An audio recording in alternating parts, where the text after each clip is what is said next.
emosyon no? Yes.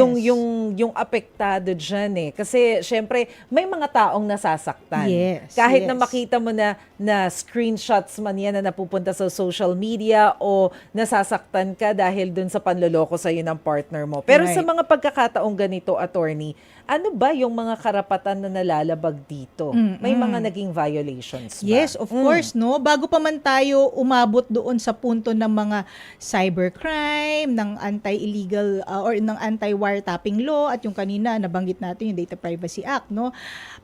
Una muna natin, no, very very basic, no? Kahit yan ay public figures or celebrity, sino ba yung mga subjects ng ating mga usapang pangmarites? Yan po ay mga tao.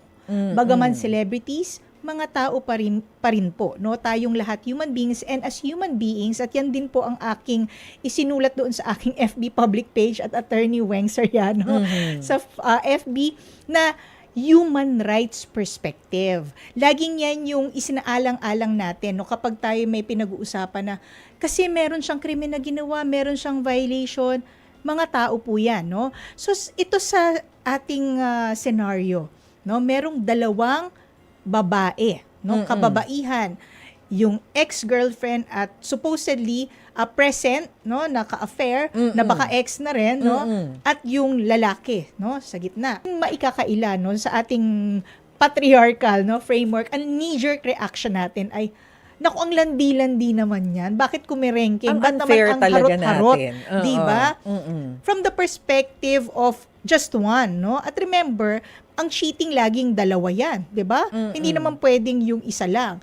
So, knee-jerk reaction pa rin. Bakit? At di naman natin yan maisisisi. Dahil sa lipunan natin, yan ay nasa subconscious natin, no? Na may sisisihin ka lang. Sa teleserye, ganun din kasi laging plot, no? Correct. May mga agaw na babae, di ba? Pero iisipin natin, sa perspektibo ng women's rights, dahil yan po ay may kababaihan na involved, at emosyon, no? Pinag-usapan natin dyan, meron bang mental anguish? Check. Dun sa dalawang babae, kay Jam, meron bang mental anguish? Check. Kay Maris, meron, no? May press con siya, di ba? Check.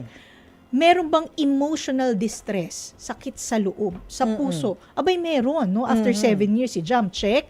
Si Maris, obviously, meron. Kasi hindi raw nga sinabi na hindi pa sila break, may girlfriend no? pa Ganyan, pala. may girlfriend pa. Ganyan, may misrepresentation, no? At merong parang lumalabas, may intent na itago, yung totoong estado. So, ano yan? Sa ilalim ng batas. Papaalala natin yung ating Republic Act 9262, Anti-Violence Against Women and Their Children Act. Ang usual na impression, bakit di naman sila mag-asawa? Babalikan po natin yung provision ng batas. Under the Anti-VAUSI Act, dating at sexual relationship lamang po ang required. Okay? Kanino ito applicable? Anong coverage? Sino ang pinoprotektahan? Basta po ang biktima ay babae at mga anak nila. Period. Sino naman ang offender or abuser? Person, kahit sino. Sabi ng Supreme Court, kahit nasa LGBTQIA+ pa yan, no? Covered yan yung pinaka-recent na jurisprudence or yung case doctrine, no? Lesbian relationship covered. Basta ang victim ay yung woman. Okay. Also dito, sa tingin ninyo, no? Balik natin sa mga manonood natin. Pasok po ba sa banga? 'Di ba? Meron tayong tinatawag na iba't ibang klaseng category of abuse under the Anti-VAUSI Act. Physical, wala naman ditong bugbugan. Sexual, wala namang rape, supposedly.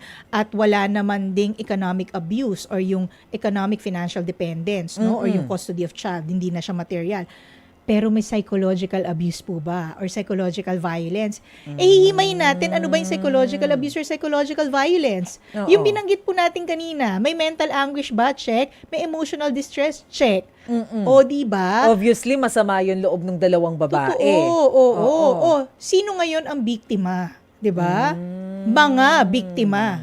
O sino ngayon ang abuser? Diba? Yan yung mga ating... So, teka lang, attorney. So, yung lalaki pa lang may dapat ipaliwanag. Diba?